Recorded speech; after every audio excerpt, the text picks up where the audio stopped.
The Nitro V15 is aimed at gamers looking for a powerful laptop in the €1,000, $1,085 price bracket. Read our review to find out whether the configuration with a GeForce RTX 4050 can keep pace with the competition.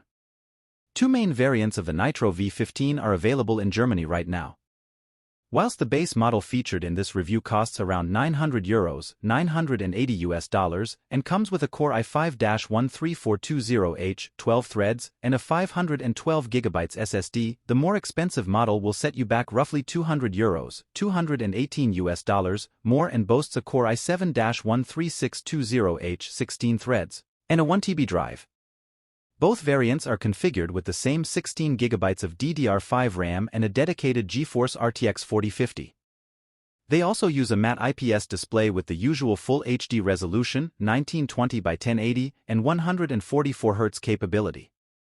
The Nitro V15 is competing with other 15-inch budget gaming laptops with a GeForce RTX 4050, such as the Medallion Razer Crawler E40, the Lenovo LOQ15 IRH8, the Asus TUF A15 FA507 and the Schenker XMG Apex 15 Late 23, all of which are listed in the tables below for comparison purposes.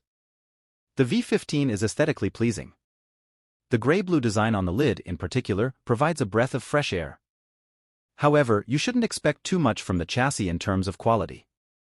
Like many other devices in this price range, buyers have to settle for a slightly flimsy and not very sturdy plastic chassis.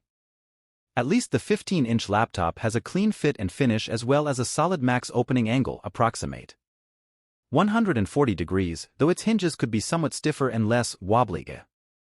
One of the Nitro's biggest strengths is its moderate weight. At about 2.1 kilograms, 4.6 pounds, it is the lightest device in our comparison. The competitors weigh between 2.2 and 2.4 kilograms or 4.8 and 6.2 pounds.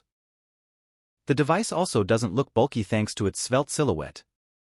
If you ignore the lack of a card reader, the port selection can be described as adequate.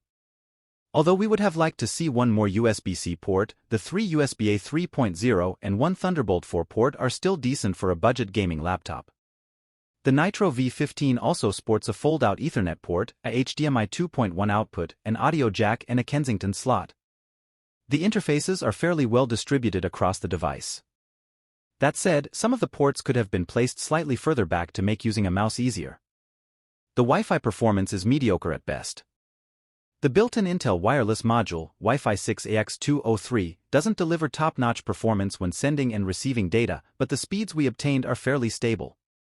Besides a bunch of documents, you'll also find a pleasantly compact and light 135-watt AC adapter in the box. Acer provides a 2-year warranty on the Nitro V15 in Germany. However, warranty period may vary depending on region.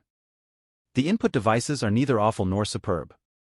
Similar to most laptops with conventional keyboards, typing on the Nitro feels a bit mushy due to a lack of tactile feedback. Acer could also have done better with the layout. For instance, there is enough space for a standard 4-column numpad rather than a 3-column one. It's likewise a shame that the arrow keys are not great and barely suitable for gaming and that the power button isn't located separately. The function keys being almost puny doesn't help either. Positive aspects worth mentioning include the white backlight with adjustable brightness and the dedicated button to open the tuning software, NitroSense. Please subscribe to my channel for more videos.